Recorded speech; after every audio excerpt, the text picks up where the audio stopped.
Meow. All right, we checked our video. Video looks good. You're doing great. All right. So, what percentage of the population do you think came in? Like, how many percentage of African American students do you think you got? Well, we were almost half and half. In other words, it wasn't like 2 or 3 black, integrated a white school. It was almost half and half. And whites were slightly in the majority, but not by much. And so it was almost half and half. And we had almost about the same amount of ratio teachers too, black and white teachers. So it wasn't just the students integration; it was also teachers. And was there any like on staff or like vice principals or anything? Yes, there was. There was black principals. I don't know. I can't remember whether we had a black principal or a white principal. But if we had a white principal, I know that we would have probably 2 assistant principals who were black. And and I'm sure the reason for that in some ways is because a lot of white parents wouldn't want a black. Back in that day, you got your butt tore up if you acted up in school. You wasn't put in ISS or in something like that. You got your butt tore up. Is what you did. Yeah, whooped. That's right. You bent over and grabbed them knees, boy, and they lifted that butt up with that big old paddle. Is what they did. and a lot of white parents would not put up with a black man whooping their little white babies. See. And so that was the reason, I'm sure, for the mixture of even the integrated principals and teachers and coaches and everybody. Yeah. Like that. All right. Did you go to a really big school? Like, what was the population? 4A. It was a 4A school. All right, so a big school. Yeah, big school. Is that like the only one in your town? Only one in our town, yeah. And we were we were in the same rankings as many of the other towns. Like there's a town I'm sure you know of called Monroe, and West Monroe, and in those areas. It's a pretty big school. Oh yeah, they're all 4A schools, and we were in that district and doing that. But do you know that we still played, some of the schools in Monroe had not integrated? And did you know that we still played some still all white schools? Really? How was that playing against them? Did they look down on you guys for integrating? I don't know. Like you say, you had to be a team. And you were not black and white. You were the blue and white. That was our colors. I don't know if you seen the St. Louis Rams helmets. That's the way we were, except ours were black, blue, and white. Yeah. We were the Bastrop Rams, and that's who you were. And I'm sure, without a shadow of a doubt, sport helped build a bridge to get along and break some of the tension and things such as that, as it was. That's more about the town. Oh yeah. So how did this affect your town? Was everything still segregated all throughout the town and everything too, or did that get kind of changed after you got to?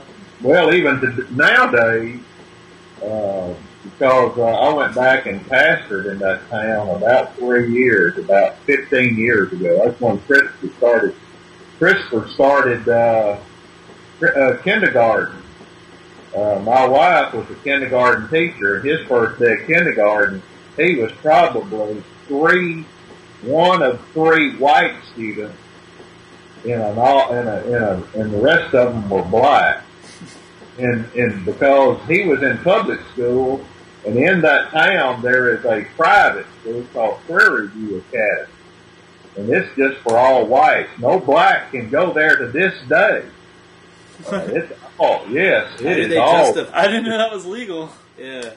don't know. I don't know if it's legal or not. I just know this. I don't know of ever a black kid going to Prairie View Academy. It is a private school, and they place tuition and cost so high that you had to have a real paying job.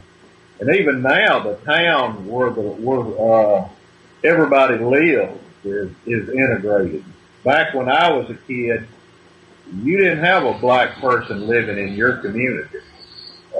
If you did, they wouldn't last long doing that.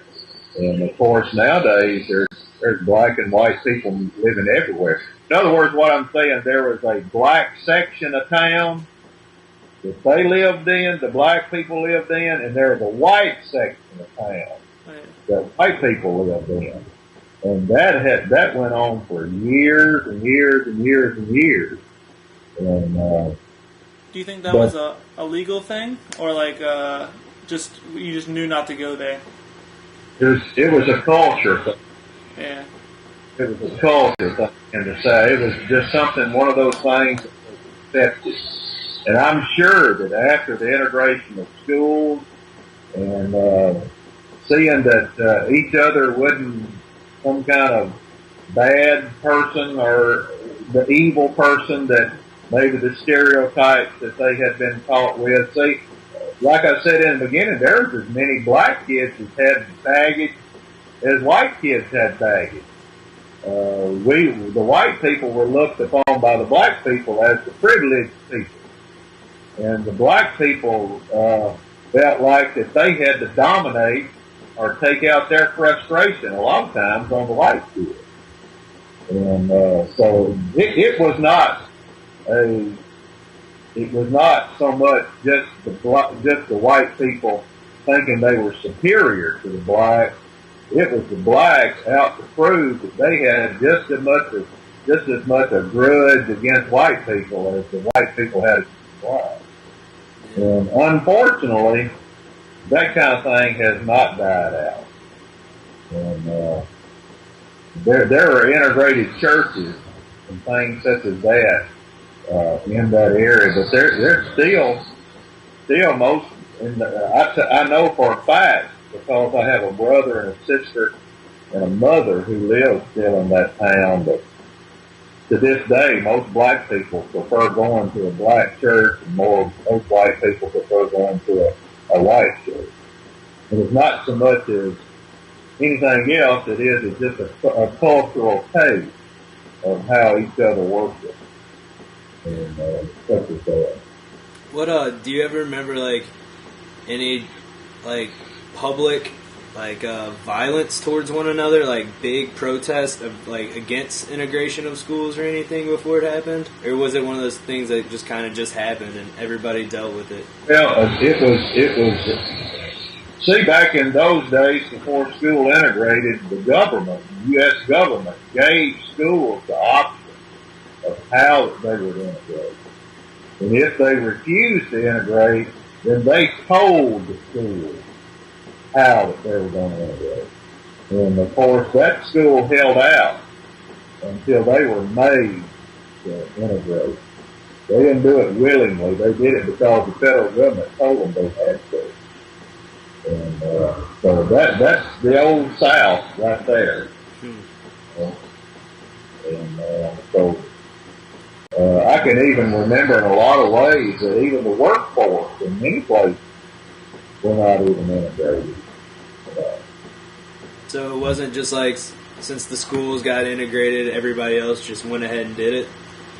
Well, it was a needful thing. I'm sure, I don't remember it as much as a kid. You need to remember I was born in the mid-50s, and by the time I was going to school, it was the early 60s.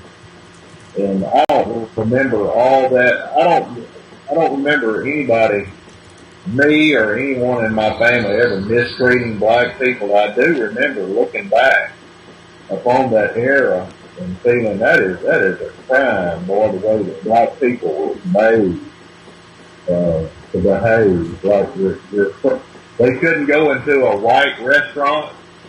You couldn't drink out of the same water fountain. They had a sign over water fountain for white kids and black kids. That's ridiculous, you know. That is ridiculous. That is almost inhumane in something like that. So you can understand maybe a little bit of the anger and the resentment in the black communities, because they were literally treated like less than human beings in some ways. But all of that's gone. You know, in most areas it's gone. And most of those people are in the graveyard right now, and but still it lives on in some places, on both sides. Was that private school built out because of the integration, or was it already there and kids just decided to move there? Or was it was built because of integration. Right. It was built because of integration. And there were just some people who were not going to let their kids go to school with black people. And that school was built because of the integration of public schools in that town. Was there just is that mostly just rich white kids going to that school because they put a tuition on it? That's exactly what it was. Yeah. And what are the did the rich white kids look down on like the white kids who had to go to public school at all? Or do you remember that? I don't think so. I don't know. I didn't hang out with rich white kids. Yeah. I don't know. I didn't know any rich white kids. And so usually the kids who went to those kind of schools were not in my social circle at all anyway. And so